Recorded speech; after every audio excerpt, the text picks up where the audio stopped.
salamat kang Sister Atring. May daw niya po kaya. Salamat po. Kayo naging way para tipunan mo kami mga Jenny Sister. Salamat po. Dapat po ako kumaon na yung ikasagpod kami mo. Kaya sinalot na niya yung Sister Mary. Muntaan na akong tabingkit ang debasane po. Malamang kayo bigay po akong istorya. Salita ni Maya Pabalita. Sinulog siya kang San Juan. Ako kang Herodes po.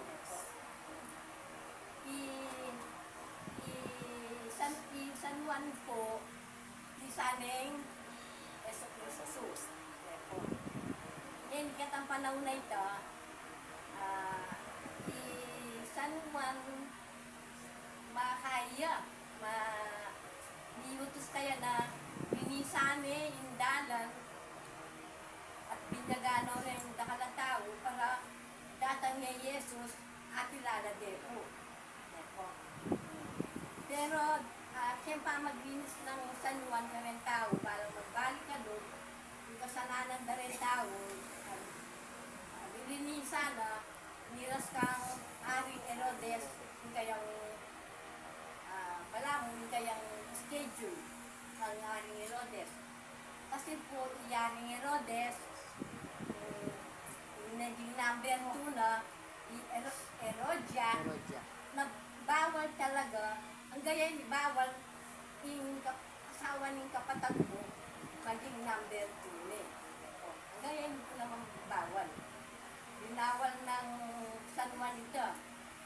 Naburing Herodia, kanya atin niyang paplano ang San Juan na papatene, pero medyo pa dito kasi tenda ka na tao, ilang maging kalaban ng Herodia, once na may papatene San Juan. So, yung gawa na namo, Haring Herodes, pasukol na niya mo po. Ano yung isa na Aldo, ang birthday yung hari. Tutupin yung salitang utos ng hari, hindi mababali.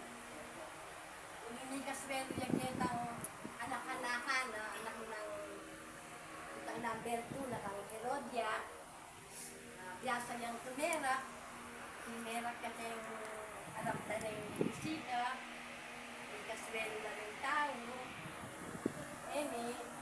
Sabi ng Haring Herodes, pero kang Haring